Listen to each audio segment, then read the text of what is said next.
6 o'clock on this Friday morning. Hi, everyone. One person is dead and 2 others are in hospital after a fire in Langley Township last night. Fire crews were called to this complex on Old Yale Road near 40th Avenue at around 6:30. When emergency teams arrived, the fourplex was fully engulfed in flames. One woman died in the fire. Another person was airlifted to hospital with life-threatening injuries. A third person is in hospital this morning but is expected to survive. The cause of the fire is under investigation. There has been a surprise development in the Surrey 6 murder trial. One of the 3 accused has now pleaded guilty to conspiracy to commit murder. Alleged gang leader Michael Lee admitted to the lesser charge of plotting to kill Corey Lau, whom the Crown says was a rival drug trafficker. The first-degree murder charge has been dropped. Lee's sentencing is set to begin on December the 17th. 6 people, including 2 innocent bystanders, were killed in a Surrey high-rise in October of 2007. The trial of Lee's co-accused, Matthew Johnston and Corey Havisher, is expected to continue on Monday. It was hard to listen to his guilty plea because it stole my son's life and it stole our lives. Police have released the elderly driver arrested in Wednesday's hit-and-run crash that killed a Coquitlam pastor and his wife. 76-year-old Juan Rosales and his 66-year-old wife Marta died after being hit by a truck turning onto Austin Avenue from Gatonsbury Street. Police later arrested the elderly driver, identified by friends as 90-year-old Eugene Muirhead. The war veteran was a founding member of this Royal Canadian Legion in Coquitlam. Both the Rosales family and Muirhead's friends are devastated by what has happened. We bless them, and he had to live with that for the rest of his life. Something like this you would never ever have dreamed happen here to Gene. It's completely off character. He's a well-liked, well-respected person.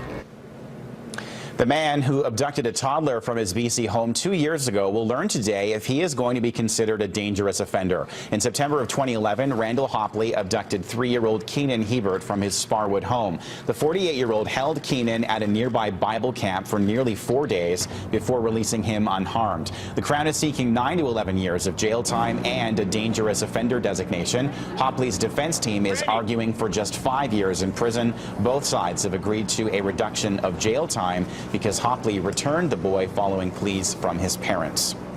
Well, today is Black Friday, marking the official start of the Christmas shopping season, and that means it has been a sleepless night for millions of shoppers all over North America, desperately searching for bargains. One of them is our own Greg Harper. He spent the night in Washington State and is live this morning over at the Peace Arch Crossing this morning. Greg. Good morning, Kyle. Yes, here at the Peace Arch border crossing, fairly busy here. 3 lanes are open. It's been steady, and we know why. It's because of Black Friday. It's also given me the opportunity to ask these drivers one question. Was it worth it? I'm getting some yeses. I'm getting some nos.